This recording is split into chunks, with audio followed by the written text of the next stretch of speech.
तीन किस्म के लोगों को ज़ना की सज़ा नहीं होगी।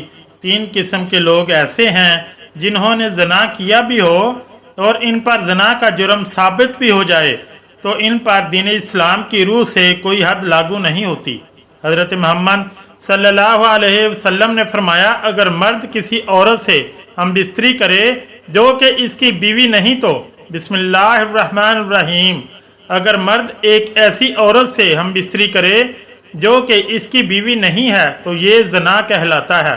ज़रूरी नहीं कि साथ सोने को ही ज़ना कहते हैं, बल्कि छूना भी ज़ना का एक हिस्सा है।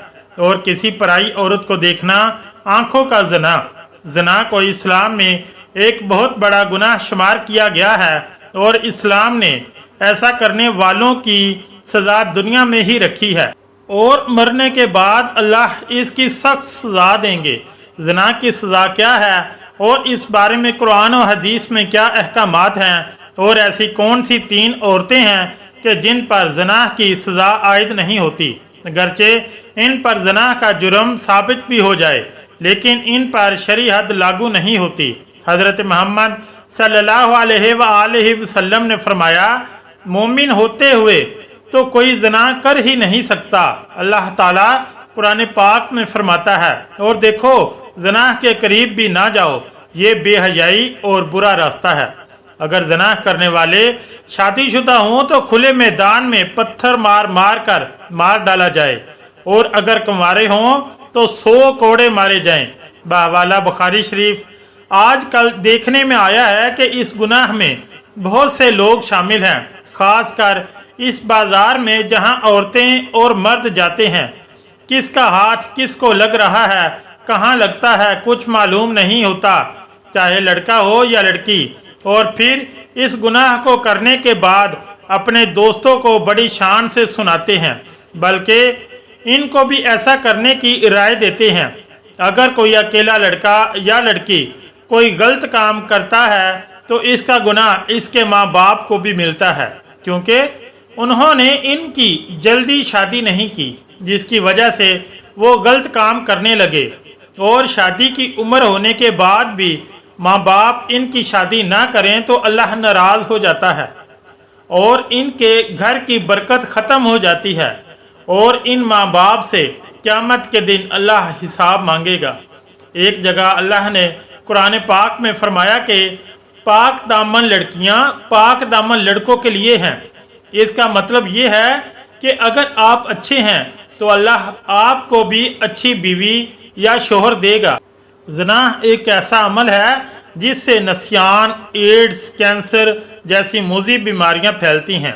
ज़ना से इंसान का दिल मुर्दा हो जाता है, जबकि अक्सर देखने में आया है कि जब दिल मुर्दा हो गया तो फिर इसके दिल से इस्लाम की रोशनी ख़त्म हो जाती है, जिससे वो ईमान से खाली हो जाता है।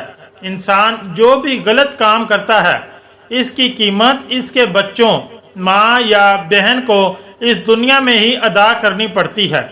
इमाम शाफी रहमतुल्लाह अलैह कहते हैं कि ज़ना एक कर्ज है, अगर तू ऐसा कर्ज लेगा तो तेरे घर से यानी तेरी बहन बेटी से वसूल किया जाएगा।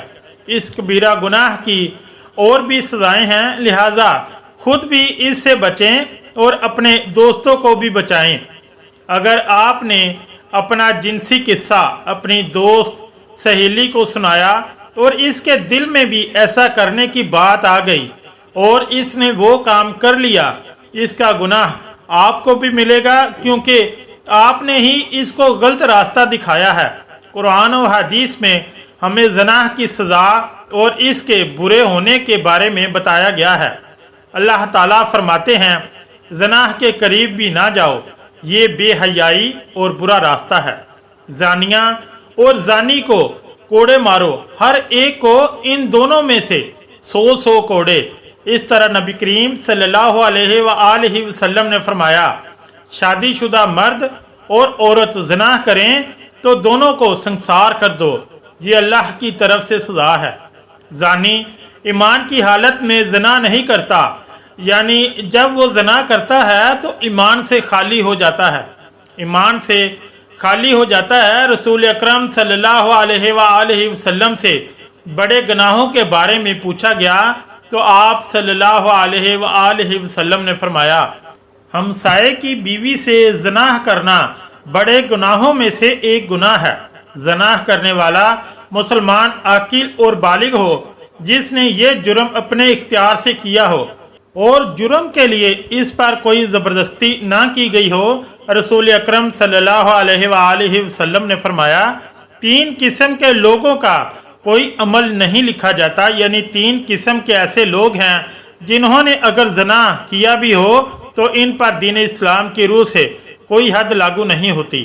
ایک تو وہ کہ جو نابالغ جب تک بالغ نہ ہو جائے، وہ شخص جو سویا ہوا ہو جب تک کہ وہ بیدار نہ ہو جائے، اور تیسرا وہ کہ جس کا دماغی توازن ٹھیک نہ ہو، دیوانہ ہو، مجنون ہو۔ اس پر بھی اس کی کوئی حد نہیں ہے۔ آپ صلی اللہ علیہ وآلہ وسلم نے فرمایا میری امت کی بھول چوک اور جس چیز پر وہ مجبور کیے جائیں معاف کر دیا گیا ہے، یعنی اگر آپ سے کوئی بھول چوک ہو گئی ہے اللہ تعالیٰ آپ کو معاف فرما دیں گے، یا کسی چیز کو مجبور کیا گیا ہے کو معاف فرما دیں گے۔ پر اگر آپ وہی اللہ تعالیٰ آپ زناح کرنے والے کے لیے رجیم یعنی زناح کار پر حد قائم کرنے کا ایک طریقہ کار بتایا گیا ہے، زمین میں گڑھا کھودا جائے، زانی کو اس میں کھڑا کر کے سینے تک اس کو مٹی سے دبا دیا جائے اور پھر پتھر مارے جائیں یہاں تک کہ وہ مر جائیں۔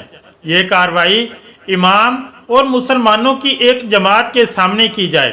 اللہ تعالیٰ کا فرمان ہے اور ان کی سزا کے وقت ایمان والوں کی ایک جماعت حاضر ہونی چاہیے۔ رحم کے بارے میں عورت اور مرد کا علم برابر ہے، البتہ عورت کے کپڑے باندھ دیے جائیں تاکہ وہ بے پردہ نہ ہو۔ اسلام عصمت و عفت کو سب سے بڑی قیمتی متاع قرار دیتا ہے اور اس کی حفاظت کو ہر شے پر مقدم رکھتا ہے۔ چنانچہ زنا اسلامی معاشرے میں انتہائی گھناؤنا اور بدترین جرم ہے اور اسلامی تعزیرات میں اس جرم کی سخت ترین سزا مقرر ہے۔ اللہ تعالیٰ سورہ بنی اسرائیل میں فرماتا ہے اور زنا کے قریب مت جاؤ، بلا شبہ وہ بے حیائی اور برا راستہ ہے۔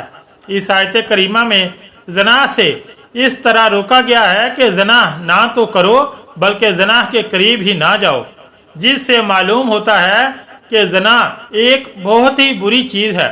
حضرت عبداللہ بن مسعود رضی اللہ تعالی عنہ فرماتے ہیں کہ میں نے رسول اکرم صلی اللہ علیہ وآلہ وسلم سے پوچھا کہ سب سے بڑا گناہ کون سا ہے؟ آپ صلی اللہ علیہ وآلہ وسلم نے فرمایا سب سے بڑا گناہ یہ ہے کہ تم اللہ کے لیے شریک ٹھہراؤ حالانکہ اس نے تم کو پیدا کیا ہے۔ میں نے پوچھا اس کے بعد کون سا بڑا گناہ ہے؟ فرمایا یہ کہ تم اس خوف سے اپنے بچے کو قتل کر دو کہ وہ تمہارے ساتھ کھانا کھائے گا۔ میں نے پوچھا پھر کون سا بڑا گناہ ہے؟ آپ صلی اللہ علیہ وآلہ وسلم نے فرمایا یہ کہ تم اپنے پڑوسی کی بیوی سے زناح کرو۔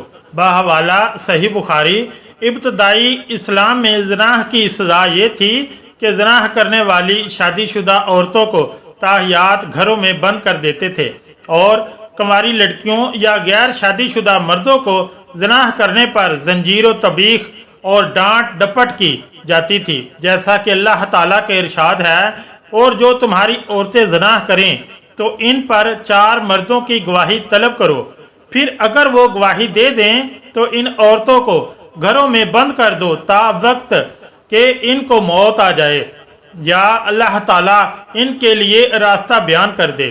اور تم سے جو لوگ زناح کریں تو تم ان کو ڈانٹ ڈپٹ سے اذیت پہنچاؤ، پس اگر وہ توبہ کر لے اور ٹھیک ہو جائیں تو ان کو کچھ نہ کہو، بے شک اللہ توبہ قبول کرنے والا اور بہت رحم کرنے والا ہے۔